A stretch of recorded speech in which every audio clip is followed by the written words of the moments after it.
Hello, everybody. Adam Parks here with another episode of Receivables Roundtable. Today, I am here with my good friend, Mr. Kyle Cohen, who's working with the law offices of Stephen Cohen. How you doing today, Kyle?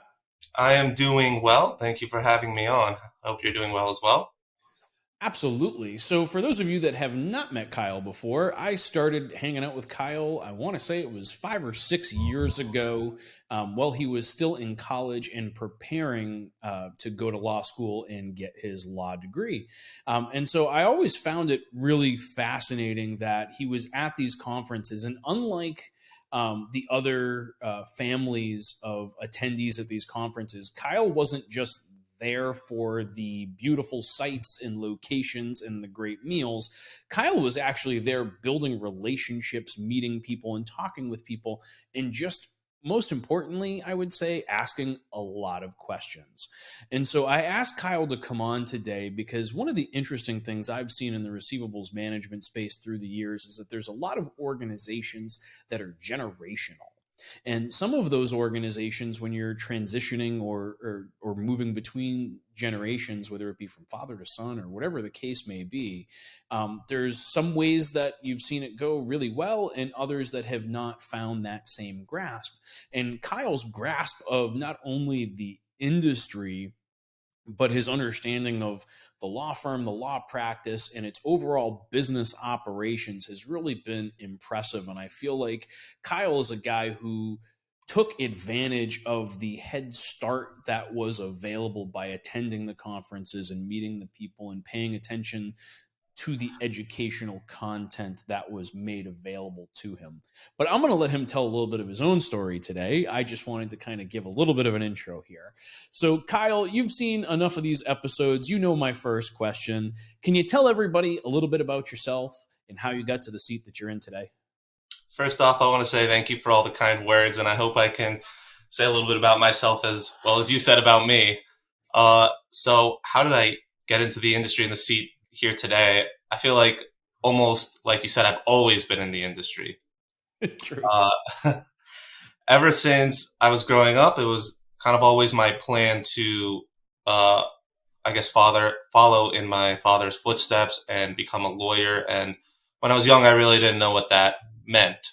But then Mm, as I got to college, it started to become a little bit more serious. And I think it was about 7-ish years ago when I finally met you. I was a freshman in college, probably 18 years old, and uh, I did enjoy. First off, let me say I did enjoy the conferences. I wasn't 18 years old showing up in a suit and tie all business. I really wanted to enjoy the conferences, but also I wanted to get a head start in the industry and a foot in because I knew when I would finally finish college, finish law school, get in the industry, that would just pay dividends down the line. And it really has because I think, for example, when I met you, you had maybe just gotten onto the board of RMAI. You didn't have 5 businesses under you. You didn't have this great podcast. You didn't have all these things. And now I've developed a relationship with you over 7 years. And it's really helped me to now be new in the industry and have this great relationship. And I've been able to do that with a few different people. And then just on the business side as well, I think what really helped me is growing up. I think when I was 10 years old, I used to come into the office and get paid like $5 an hour to put away files.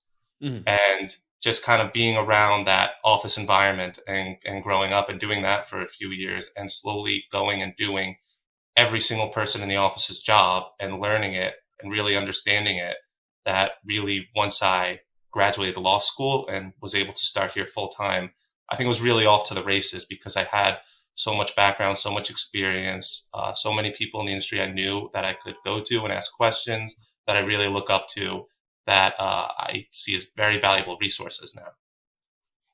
absolutely. And you touch on a couple of things that I'm going to want to circle back to here, specifically talking about doing every job in the office, which is something I truly believe in every organization that I manage. or start, I like to go through that process. We'll go back to that.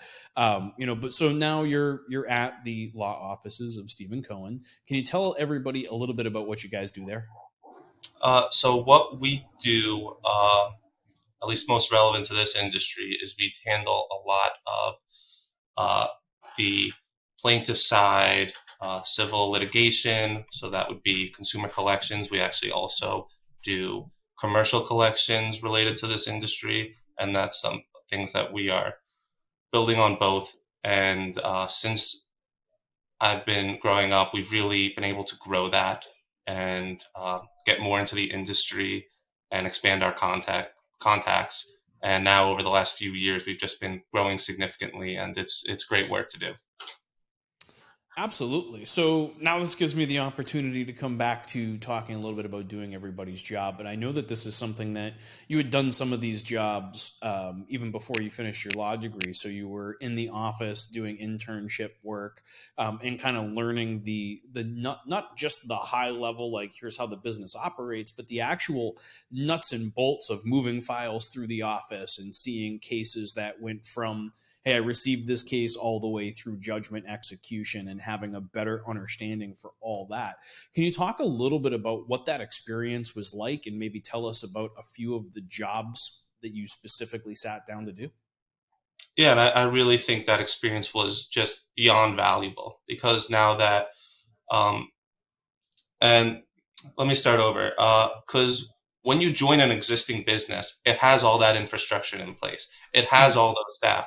So you just kind of dive into a role. Meanwhile, you didn't build it yourself. You don't know about all those different roles throughout the organization, especially second generation. When you're very early on in a leadership position, you're skipping all these steps. So I Mhm. wanted to make sure, I was given the opportunity to make sure that I really got to go and learn every single step. So I was in the file room. I was in the mail room. I was sending updates to clients. I was creating these Excels. I was dealing with a lot of the lower level stuff and the higher level stuff, and I really got to learn all of it. And now that I'm an attorney and I can't really go and do all those things, I still know how it works. I'm still able to go and train people we hire for those tasks. I gotta help direct a lot of those jobs, and one of the advantages of that is when you know how everything works, you're able to connect dots that other people aren't able to.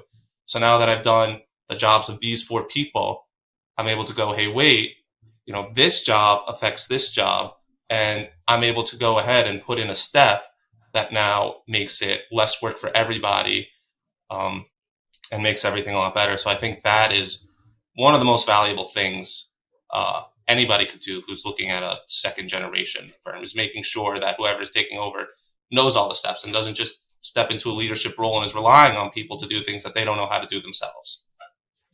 True statement. I mean, my first job after my MBA was actually running a law firm, and the first day I showed up, that was exactly what I started doing. Was I sat down at each desk and said, "I don't know how this works. Can you show me?" Right? And I think it not only is it helping you from the perspective of better understanding each one of these individual roles and positions and how it comes together and the efficiencies that can be created when you have a cross departmental understanding of a business. But I think it also puts you in a position to build relationships, right? Knowing your father as well as I do, as he was one of my mentors through the years and helped me to see things through a different perspective, I'm sure that he's got a lot of long-term staff in that office. And now you've got these, I'm assuming, different, interpersonal relationships in addition to that ability to step into any role and make the business continue to function. Yeah, 100%. I completely agree because uh, something that happens is when your office is growing, or if you happen to lose any staff for whatever reason, or if somebody retires, and then all of a sudden, if there's a role that needs to be filled and there's a gap, or let's say nobody knows how to do that work, it's scary because it's very important work, and as a business owner, you might not know what to do. But now, something that was trained into me is always prepare for the worst case scenario, and they Mhm. don't happen often, but when they happen, I'm able to step into those roles, even if I haven't done it for a while, and make sure it gets done, and make sure we get somebody new in the role, and make sure that they're properly trained. And I don't think there's value you can put on that. I know, you've told me before in our conversations with your own business that you really grew it out of yourself. And if you didn't have that, because I know you've had things where worst case scenarios eventually come up and you're able to step into those roles and make sure it gets done. And I think with some just second generation people, maybe they skip those steps and then they're not prepared when those things happen because they haven't done it themselves. Absolutely, and it's definitely something I've experienced through the years. One of the things that I've really pushed myself to do over the past couple of years, as the businesses have grown, is to continue to go back and do those jobs. So even just this past week, leading up to to conference season and all the things that start happening, and as busy as we get in our various businesses, I find that it's a good time for me to go back and to dig in and to be writing social media content, or to be doing each one of those individual jobs, because as the years go by and we create the technology and the efficiencies and the tools that enable us to do our jobs better, or allow everybody around us to do their jobs better, more efficiently, sometimes we lose track of the actual steps by which to get those things done. And so that for me has been a big part of maintaining some level of control over the businesses, because you're in all the different aspects and you're having a better understanding of what people are going through. But it also gives you a renewed respect for the individual jobs that each person is doing. And I find myself being, in my opinion, a better leader when I have that fresh perspective, right? A renewed perspective might be a better way to say it, but when I'm constantly being reminded of how difficult it is to do creative tasks, or to do this volume of work, it keeps my expectations in check of what I'm expecting of those people within my organization. So I agree wholeheartedly with the way that you're kind of looking at that now. Let me ask you this: as you got started with the organization, you had been working there, you've been going to the conferences, you were engaged in all these different things, but then the big day comes, right? You've got your law degree, you're going to the office for the first day as a lawyer. What was that transitional experience like for you, right? You've been, it's like all this years and years and years of preparation, but then the big day comes. Now what? Uh, Pressure is one thing I can say. Uh, but there was a few things to it. Is on one aspect, I was really able to go ahead and dive right in because um, I had so much experience with the business. Um, Another thing is I was very early on given a lot of responsibility, and I think that's something else that was super valuable to me is that uh, basically as soon as I started, I was hiring, I was managing several people, Mhm. and what it came down to is I've been preparing for this, my whole life. Time to get it done. And what does that mean to get it done? Do I need to read up on certain resources in the industry? Do I need to put in a little extra hours? Do I need to reach out to these great contacts that I made? I'm pretty sure I called you a few times when I started to ask you for some advice, and and I used some of it. I remember very specifically one of the things I asked you was, uh, as I'm just starting out, I'm learning all these tasks, and I know pretty soon I'm going to be into that leadership role, and I won't be able to do this stuff.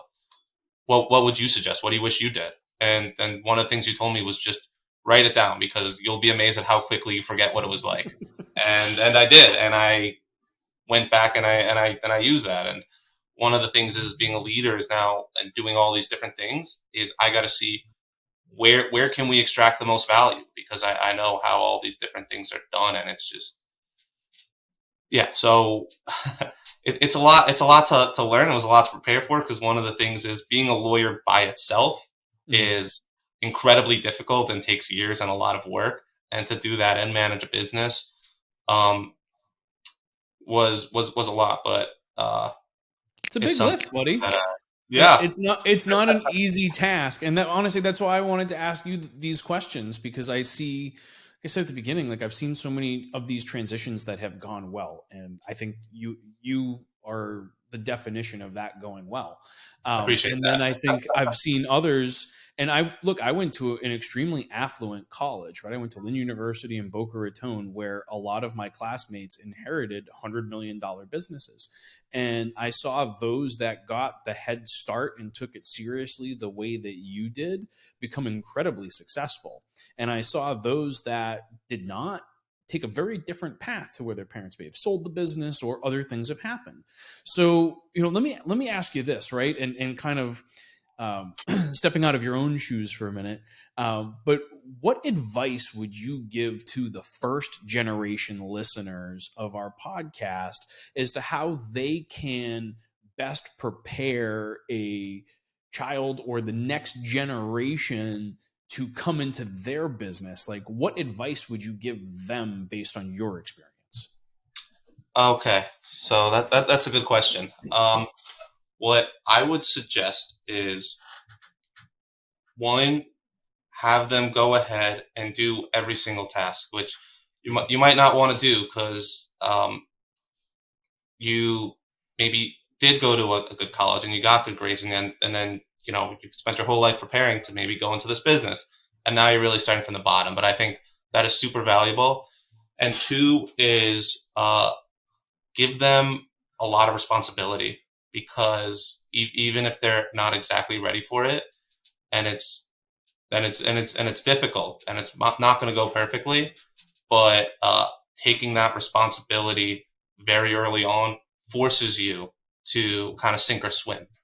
Mm. And so you have to plan it out to make sure it's the right things and you're overlooking it. But eventually, you'll have to start swimming. And being forced to do those things is, now that I'm moving more and more into a leadership role, I've done it before. I was prepared for it exactly, but I did it, and then that's how you prepare for it, because that's how. I mean, to a lot of these first generation people, I'm sure you didn't know what you were doing at the start, but you want to kind of make it easier for the next person. But sometimes it's supposed to be hard, and things are supposed to go a little off sometimes. Then you figure it out, and it comes out even better. And to build on your question a little, I also want to speak to any potential second generation people. And what I would have to say is, the second generation people I've spoken to, they grew up around this business, and they come in with a very different perspective Mm-hmm. of, I'm young, you don't use proper technology, you don't use social media, you don't do all these different things, you're old, whatever that people say. Mm.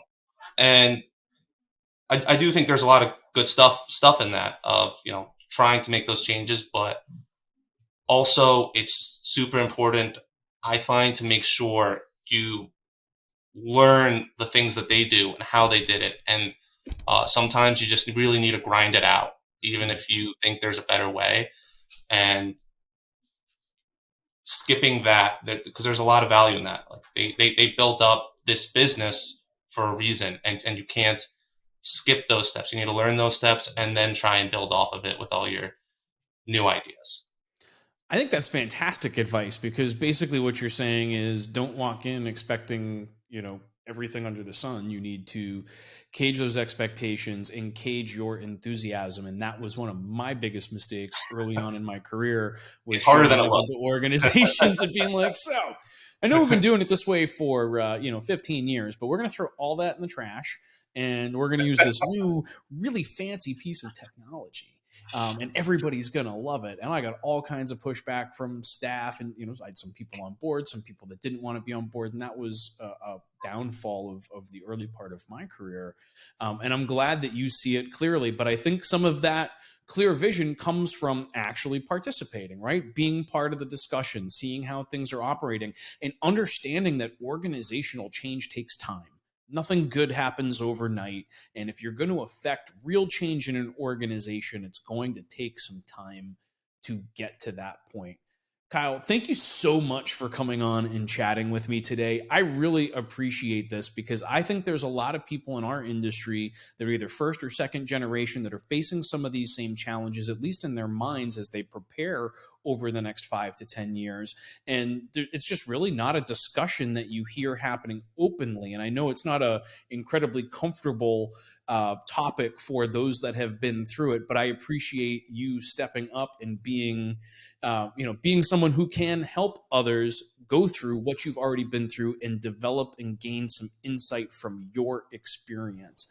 And so I hope that you will come back on and chat with me again in the future so that we can talk a little bit more. And I'd like to start going into some other topics because I know over the next year or two, you are going to start getting to the point of deploying and implementing new technologies and other things. And I'd like to have you back because you and I have not only become good friends, but I learn a lot from our discussions as well, because I can't always see things just through my own lens. And the way that you share your points of view and the world through your lens has been helpful for me as well. For those of you that are watching, go ahead. Beyond, thank you for you inviting me on and having me and giving me this chance to speak. And yeah, I look forward to continuing to see you as a bit of a mentor as well. Well, I appreciate that. For those of you that are watching, if you have additional questions that you'd like to ask either Kyle or myself, you can leave those in the comments on LinkedIn or YouTube, and Kyle and I will be happy to respond to those in the near future. If you have additional topics that you'd like to see us discuss, you can leave those in the comments as well. But until next time, Kyle, thank you so much for coming on, and we'll see everybody again soon. Thank you.